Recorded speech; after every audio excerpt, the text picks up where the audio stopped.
Un plugin qu'on installe sur Chrome et qui transforme Chrome ou Firefox. Firefox, voilà, un petit plugin. Safari sur Mac aussi, ça marche. Ah ouais. Oui, En tout à plus, fait, ouais.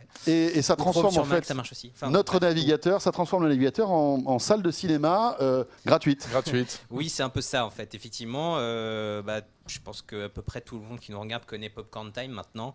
Popcorn Time, c'est pas juste un petit truc de pirate, c'est carrément ce que le patron de Netflix a annoncé comme son principal concurrent. C'est ce logiciel qui vous permet, dans quelques clics, de télécharger illégalement absolument tout ce que vous voulez. Ça a une interface effectivement digne de Netflix.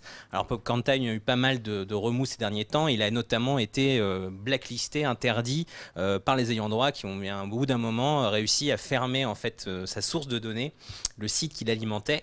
Et donc, voilà, on n'entendait plus trop parler de Popcorn Time puisqu'il y a une petite version qui existe encore dans un coin, mais plus aussi célèbre qu'avant. Et là, badaboum, hier, voilà, un nouveau service est arrivé qui s'appelle Torrent Time cette fois. La différence qu'il a avec Popcorn Time, c'est que Torrent Time, c'est un plugin qui s'installe dans votre navigateur. Popcorn Time, il fallait télécharger une application. Oui, C'était voilà, une application comme Spotify, programme, par exemple, un programme que vous téléchargiez. Alors que là, en un clic, on installe ça sur le navigateur Là, et c'est c'est réglé. différent dans le sens où, voilà, vous Donc c'est installez encore ça plus simple. Voilà, vous installez ça sur votre navigateur et une fois que vous avez installé ça, vous pouvez aller sur tous les sites qui sont compatibles avec cette technologie. Mon Donc Dieu. je ne sais pas si vous imaginez, si demain il y a popcorntime.fr, je ne sais pas, il est temps de manger du popcorn.com, etc. qui crée autant de sites pirates qui existent avec des sources différentes. Il suffit au pirate d'avoir ce plugin installé et il pourra aller sur une ribambelle de sites différents qui lui proposeront des contenus pirates. Donc là, c'est carrément un hydre qui vient de s'ouvrir et un vrai problème pour les ayants droit, puisque alors qu'avant il suffisait de fermer la source de contenu Popcorn Time pour se débarrasser du service, là c'est plus du tout possible, puisque maintenant les sites vont pouvoir se multiplier. Ils vont décentraliser le truc, quoi. Voilà, c'est une façon de décentraliser complètement ce genre de plateforme. Ça marche bien ? Ça marche. Il y a déjà plusieurs sites qu'on va pas citer ici, mais il y a déjà plusieurs sites qui fonctionnent avec cette technologie. Voilà, vous allez sur le site, vous avez comme si vous aviez Popcorn Time installé sur votre machine et vous pouvez lancer des films ou des séries très facilement. Mais bon, le problème c'est qu'on est visible quand même sur. Alors, on passe dans les fourches codines déjà, d'Adopi là. Déjà, c'est un plugin qui est caché. Alors moi, on va quand même. C'est du piratage, on va quand même le rappeler. C'est déjà du piratage, voilà. C'est complètement illégal, on vous le rappelle. Ouais. Et surtout, c'est un plugin que vous installez. Alors, quand vous installez un plugin, c'est pas quelque chose d'anodin, parce que vous installez un exécutable sur votre machine.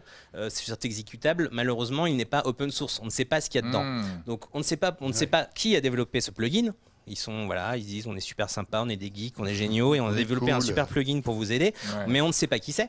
Et peut-être qu'ils récupèrent tout au passage. Voilà. Et ce plugin en question, alors ils ont open sourcé une partie de ce code, donc c'est-à-dire que les clones du site Popcorn Time, vous pouvez très bien les récupérer sur Internet et faire votre propre site Popcorn Time en à peu près 10 minutes. C'est très facile. Ça c'est open source. En revanche, le plugin en lui-même ne l'est pas et c'est un petit peu bizarre. Ce qui veut dire que on se pose une question sur est-ce que c'est vraiment. Est-ce qu'il n'y a pas quelque chose de caché derrière ? Et il y a sûrement quelque chose de caché. Il n'y aurait pas un cheval de Troie, par exemple, qui pourrait. C'est possible. Alors, on n'a pas remonté pour l'instant, on n'a pas vu de malware, mais c'est possible qu'il y ait du malware.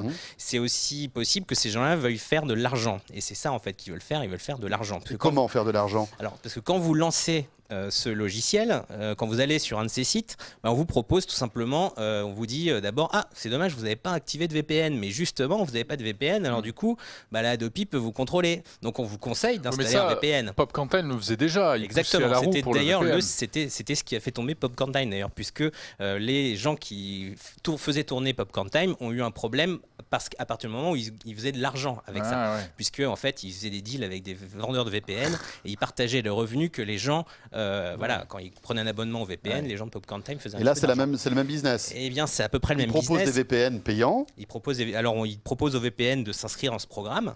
Et effectivement, ils vont pouvoir partager les revenus que ces gens qui proposent des VPN vont ramener avec des internautes qui veulent pirater. Ils vont s'en récupérer une partie. Ouais, c'est un business c'est un business très malin, mais du coup, c'est encore plus grave parce que finalement, ils vont peut-être se faire beaucoup d'argent.